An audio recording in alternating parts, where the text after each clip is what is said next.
Salmo 7, Tehilim Zain. Este salmo fue compuesto por David Amelech, el rey David, en base a una historia que aparece en el Tanaj, Shmuel Aleph, el primer libro de Shmuel, capítulo 24. La historia, muy en resumen, es que el rey David estaba escondiéndose de ser perseguido por Shaul Amelech, por el rey Shaul, y en un momento él se escondió con sus hombres, 600 hombres, en una cueva. Y el rey Shaul, con sus 3000 hombres, si no recuerdo mal, rodeó esa cueva y entró en la cueva básicamente para hacer sus necesidades, pero sin saber que David estaba escondido ahí. Cuando los hombres de David vieron en el comienzo de la cueva que estaba el rey, quien estaba persiguiendo a David, le dijeron a David: esta es tu oportunidad para matarlo. David se negó a matarlo, por supuesto, pero para demostrarle que David no tenía ningún odio hacia el rey Shaul y que lo podría haber matado, pero sin embargo no lo hizo, se acercó en silencio, etc., y cortó una parte de la ropa del rey Shaul. Cuando el rey Shaul sale de la cueva para volver hacia su gente, etc., aparece atrás David y le muestra, lo llama y toda una conversación, le muestra básicamente el pedazo de ropa que le rompió, con esto demostrándole que en la práctica no lo quería matar, que estuvo en sus manos, lo podría haber matado, porque estaba siendo perseguido, etc. Hubiese estado bien, digamos, alágicamente hablando, legalmente hablando, pero no lo hizo. Posteriormente la historia sigue, no viene ahora el caso. El punto es que David Amelech, el rey David mismo, compone este salmo considerando aquello que hizo, romperle una parte de la ropa al rey Shaul, como una sheguía. Sheguía en hebreo quiere decir una acción que no estuvo bien, un error. Una persona que cometió un error determinado. Entonces por eso este salmo empieza con la palabra shigoyon, justamente. Es aquella acción errónea de haberle roto la ropa al rey, porque al fin y al cabo era el rey, y era la ropa de él, a pesar de que estaba siendo perseguido, era, como David Amelech dice muchísimas veces, Meshiach Hashem. Dios lo ungió al rey Shaul a través del profeta Shmuel, etc. Pero el punto es que es el elegido de Dios. Entonces, ¿quién soy yo para matarlo? Y en la práctica, el rey David tuvo varias oportunidades y nunca quiso hacerle daño al rey Shaul, a pesar de que el rey Shaul le quiso hacer varias veces daño hasta la muerte, etc. El punto es que por eso empieza este salmo con la palabra Shigoyon. Rashi dice también que la palabra Shigoyon era un instrumento en el templo, como ya hablamos muchas veces, diferentes nombres a los comienzos de los salmos que hacen referencia a diferentes instrumentos que había en el templo. Vamos a comenzar. Aleph 1. Shigoyon le David asher shor l'Adonai al divrei Kush ben Yamini. Un Shigoyon para David, o el instrumento, o la historia que comenté, por este error que el rey David cometió de cortarle la ropa, etc. Al fin y al cabo era el rey, una falta de respeto, que cantó hacia Dios por las palabras de Cush, hijo de Yemini. Yemini significa de la tribu de Binyamin. Son 12 tribus, etc., los hijos de Jacob. Binyamin es el más chico, Yemini significa de la tribu de Binyamin. El primer rey del pueblo judío, Shaul Amelech, era justamente de la tribu de Binyamin. Y Cush es una palabra que significa como si fuese bonito, en realidad es un eufemismo, como negrito. Pero negrito, quien le dice a alguien en forma agradable, hoy mi negrito, mi negrita, etc. Esta es la palabra Cush. Y así como en el contexto del Salmo, así como un negrito, por así decir, algo lindo, es algo diferente, porque es más lindo que lo normal, por eso uno lo llama cariñosamente de esta manera. De la misma manera, Shaul Amelech era más lindo en sus acciones. Era un tzadik, era un justo. Lo mismo aparece en la Toira al respecto de Moshe Rabbeinu, que Isha Kushis Lakach, porque él tomó una Isha Kushis, una mujer Kushis. Kushis se podría traducir como negra, pero en realidad Rashi lo dice en su lugar, en su comentario en la Torá, era muy linda. Zipora era su esposa, era muy linda, y por lo tanto le decía como negrita, mi negrita linda, cariñosamente hablando. Pero en la práctica, este es el salmo que, por el error que cometió David Amelech contra Cush ben Yemini, contra Shaul Amelech, el rey Shaul, que era de la tribu de Binyamin. 2.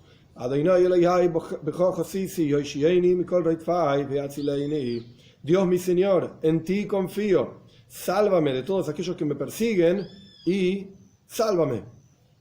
Hoishieni es un tipo de salvación, Hatzala es otro tipo de salvación. 3. No vaya a ser que me desgarre como un león me desgarra con sus garras, etc. Mi alma, y me quiebre, me destruya, me desarme, y no hay nadie que me salve. Dios mi Señor, si yo hice esto, si hay maldad en mis palmas, en las palmas de mis manos. Hay diferentes explicaciones qué significa si yo hice esto. Si yo hice esto puede hacer referencia a lo que viene ahora, al próximo versículo, el número 5, que en un minutito lo vamos a leer. O si yo hice algo mal, habiendo quebrado, habiendo roto, desgarrado la ropa del rey. Si estuvo mal, pues entonces, perdóname, Hatzileini, sálvame, etc. 5. Según la explicación de Rashi, ¿qué es aquello que el rey David pregunta retóricamente si estuvo mal lo que hice? 5.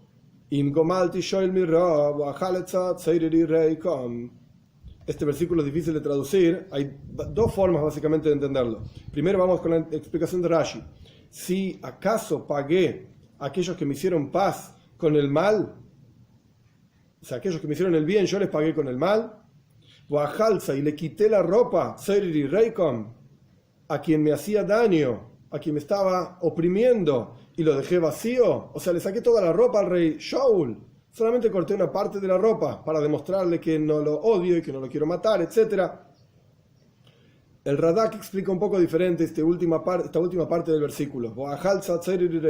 La primera parte es igual. ¿Acaso pagué a quienes hicieron paz conmigo con algo malo?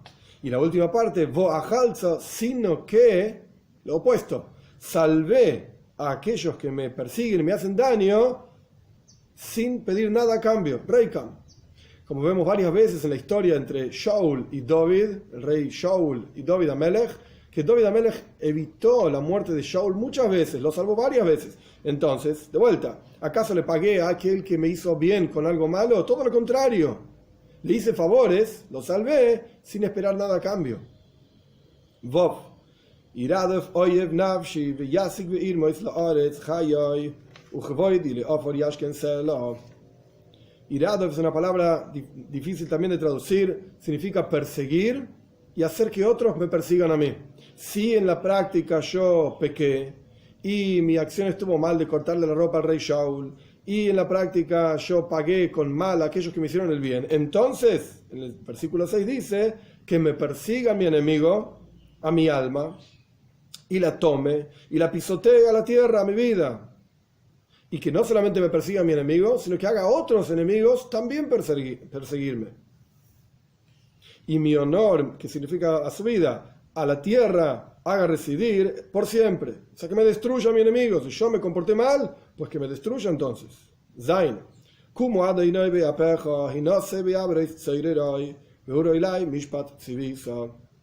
Levántate, Dios, en tu enojo, y levanta tu enojo contra mis enemigos. Yo no hice nada.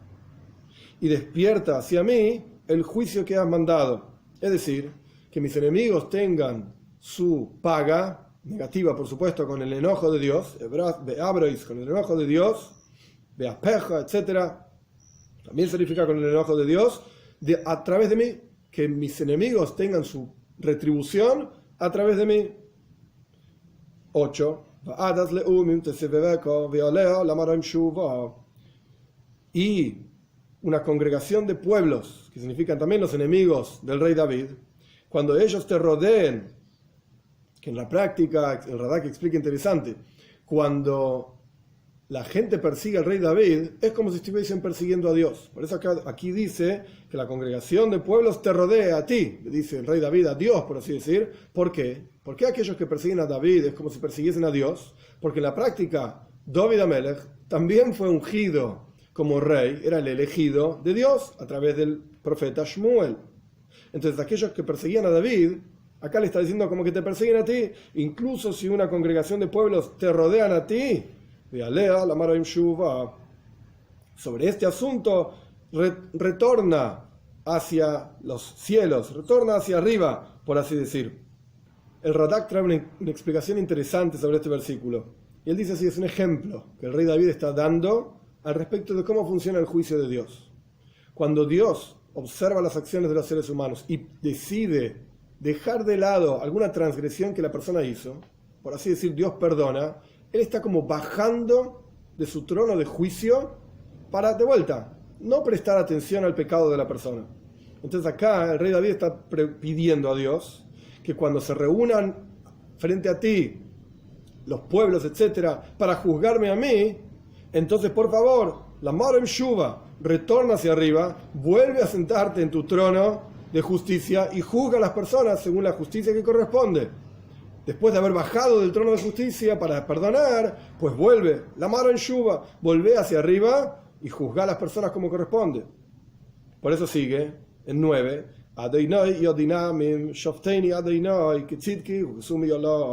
Dios juzga a los pueblos, que son los mismos Umim, Amim, en el versículo anterior, pueblos, naciones, que se refiere a los enemigos del rey David, en este caso específicamente a Shaul HaMelech, que lo estaba persiguiendo.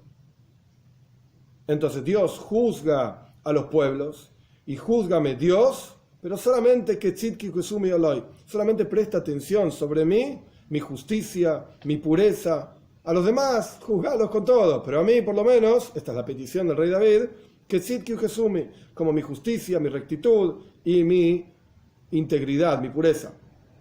10.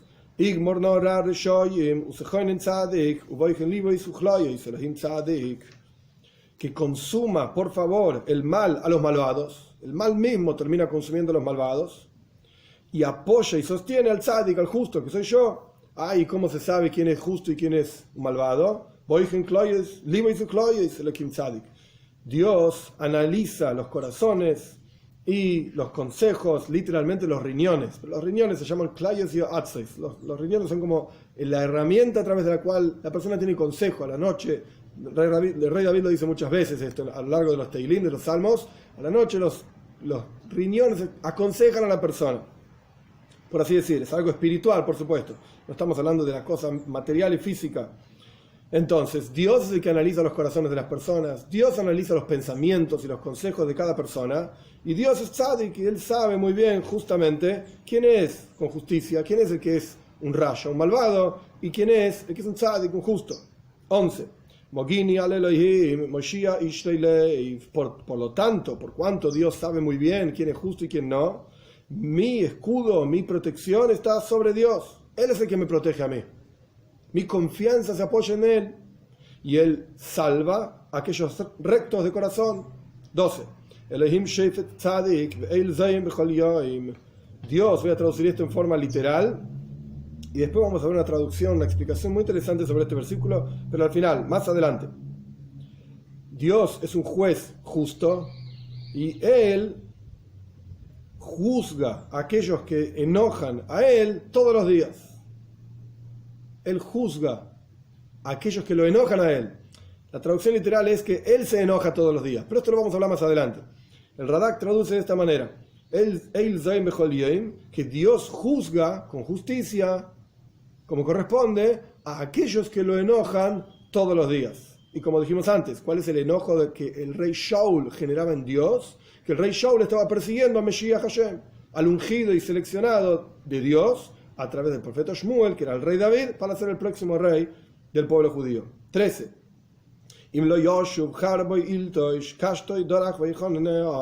Y si esta persona que enojó a Dios no retorna, entonces Dios va, por así decir, a afilar su espada y su arco, Dorach, lo va a estirar hacia atrás para tirar una flecha, por así decir, y lo va a hacer en forma correcta para que la flecha llegue a donde corresponde, o sea, para juzgar a la persona. Es un ejemplo del juicio de Dios, para juzgar a la persona que lo enojó en el versículo anterior todos los días. 14. Y para él, para esa persona que enoja todos los días a Dios, Dios prepara herramientas de muerte, armas, etc. Y sus flechas para aquellos que lo persiguen, que persiguen al rey David, está diciendo él, aquellos que persiguen, sus flechas van a llegar, ifal, van a actuar, van a tener efecto en esa persona. 15. He aquí, conciben el mal y embarazan, quedan embarazados de maldad, de mentiras.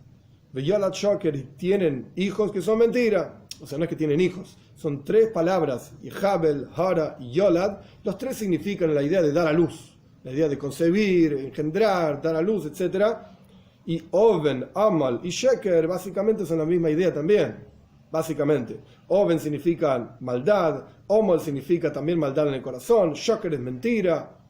Entonces quedan embarazados, dan a luz, engendran mentiras todo el día. El rey Shaul constantemente, por diferentes razones, por envidia, por odio, porque tenía Ruach Ra, un espíritu malo que le llegaba y el rey David le cantaba para aplacar este espíritu, como es sabido en el Tanaj, está en el libro de Shmuel ampliamente mencionado. El punto es que el rey Shaul pensaba todo el día, ¿cómo hago para matar al rey David? Varias veces le tiró lanza para matarlo, etc.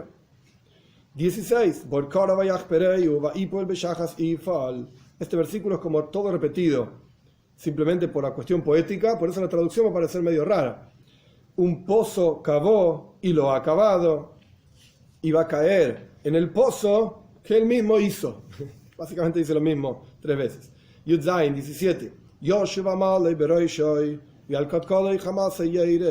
Que retorne su mentira, su maldad sobre su cabeza y sobre su cráneo, también sobre su cabeza, la misma idea. Jamás que descienda toda esa violencia, esa maldad que tiene, que le caiga a él mismo. Y esto es similar a lo que dijo anteriormente en el versículo 10. Igmor no ra reshoim, que los consuma a los malvados el propio mal de ellos. Y en otro lugar dice Temoises rasha ra, es otro versículo. El mal termina matando al rasha. Temoises es matar, rasha al malvado, ra, el propio mal que él hace lo termina matando, lo termina consumiendo. La misma idea que menciona aquí en el versículo 10. 18.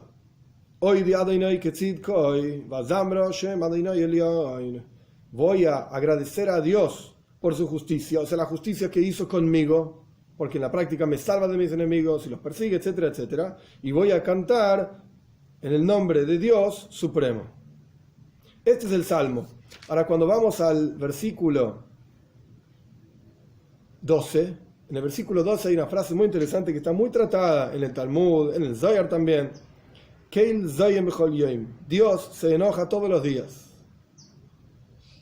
Lo tradujimos de acuerdo a lo que explica Radak, que en la práctica el rey David está pidiendo que Dios juzgue a él con justicia y juzgue también a aquellos que lo enojan a él, porque hacen la maldad, etcétera, etcétera. El Talmud cuenta otras cosas.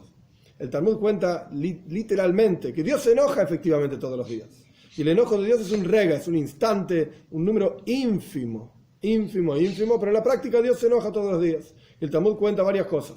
Uno, nadie es capaz de saber exactamente el momento en el que Dios se va a enojar, excepto una persona, Bilam Arraya. Bilam está en la Torá, en el 4.º libro de la Torá, Parshas Balak, así se llama la parashá, aparece toda la historia de Bilam que quería maldecir al pueblo judío, y sobre Bilam la Torá dice, Yoidea das Elyon, él conocía la opinión de Dios. ¿Qué es lo que conocía Bilam? El momento exacto en el que Dios se enojaba todos los días. Se enoja todos los días, pero en esa época, cuenta el Talmud, incluso cuando Bilam sabía cómo saber exactamente ese momento, Dios no se enojó. Quiere decir que él no está forzado, Dios no está forzado a nada, ni a sus propias reglas que él pone. No está limitado por absolutamente nada. Esto por un lado. Por el otro lado, el Talmud también cuenta una historia interesante, que había una persona que molestaba muchísimo a Rabbi Yoshua ben Levi. Lo molestaba con preguntas, con tonterías, simplemente para molestar. Entonces, Rabbi Yoshua ben Levi todas las veces respondía y siempre, digamos, le ganaba las discusiones. Entonces, esta persona estaba muy enojada y decidió comprarse un gallo para que lo despierte en el momento exacto en el que Dios se enoja. Entonces esta persona se quedó toda la noche esperando a que el gallo cante y en el momento en que Dios se enoja se durmió.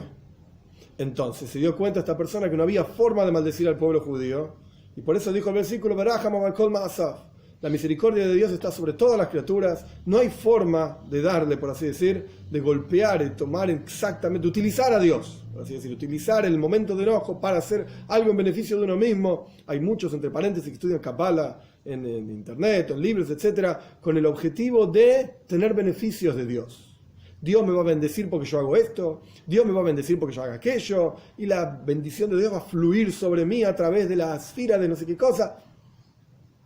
Están tratando de utilizar a Dios para su propio beneficio. como si Dios estuviese forzado a responderles, porque Él establecía las reglas, como está descrito en los Farim, en los libros de Kabbalah, etc. Es un terrible error. Esto no se llama servir a Dios, esto se llama servirse a uno mismo. Y como vemos en esta historia del enojo de Dios, Dios decide cuándo incluso aplicar sus propias reglas. Y en el momento en que había una persona que sabía cuándo Dios se enojaba, y sabía identificar exactamente ese momento. Sin embargo, Dios no se enojó durante todo ese momento. Ahora bien, esto es lo que cuenta el Talmud. ¿Qué es lo que genera el enojo de Dios? Hay una frase en el Zohar muy interesante. El Zohar cuenta, que está en la descripción del video, ¿dónde está esto en el Zohar? El Zohar cuenta que aquello que genera el enojo de Dios, que el Zohar Bechol Yom todos los días, es otro versículo en la Torah. Por cuanto no serviste a Dios, tu Señor, con simcha, con alegría y con buen corazón, por tanta abundancia. Es decir, más allá de la explicación de la Arizal que ahora explico, es decir, en el pshat, en el sentido literal, por cuánto no servimos a Dios con alegría, esto es lo que genera el enojo de Dios. Uno podría pensar, las transgresiones, tanta gente mala que hay en el mundo, etcétera, tantas dificultades. Simcha, la alegría, por cuánto no servimos a Dios con alegría, esto es lo que genera el enojo de Dios. Y más aún, un paso más. El versículo termina Meroiv Koil. Meroiv Koil significa, básicamente en el pshat, en el sentido literal del versículo de no haber servido a Dios con alegría, significa que tenemos mucha abundancia, tenemos muchas cosas, y en lugar de alegrarnos en Dios, nos alegramos en las cosas que tenemos, en el mundo material. Entonces, por cuanto no serviste a Dios con alegría, más alegría servir a Dios que de las cosas materiales que tenés. Pero la Arizal le explica un paso más todavía. Por cuanto no nos alegramos en Dios, simcha betuv leivav, alegría y buen corazón, de servir a Dios por servirlo a Él, y no por toda la energía divina, mística, etc. Meroiv Koil, más que incluso por cumplir mitzvot, estudiar Torah. El punto no es cumplir la mitzvah y estudiar Torah, el punto es servirlo a Dios. O sea, no estudiamos Torah porque es algo interesante, no cumplimos mitzvot porque son agradables y lindas a los ojos de todo el mundo. Uno es honorable porque cumple mitzvot, uno es honrado porque cumple mitzvot. No, cumplimos porque esto es lo que Dios quiere. Y no solamente eso, sino que eso debería generar la mayor alegría que hay. ¿Por qué? Porque Dios, en su gran bondad, nos permite vincularnos a Él. Que esto es el concepto de una mitzvah y de estudiar Torah. Tzav Sabe Hibur, unión con Dios. Entonces el punto no es qué es lo que hay que hacer. Como decía el Alter Rebbe, si acaso fuésemos mandados, si hubiésemos sido mandados a cortar árboles en el campo y esto fuesen las mitzvot, pues lo haríamos con simcha, con alegría, porque el punto es el vínculo con Dios. Entonces, esto es lo que significa que el Zoyim Bechol Yom. ¿Dios se enoja todos los días? Sí, pero cuando Él decide. Y más aún, ¿qué es lo que genera el enojo de Dios? De acuerdo al Zohar, el asunto de servir a Dios con alegría. Que todos tengamos el zhus, el mérito de realmente sentir simcha, alegría y buen corazón en nuestro servicio a Dios.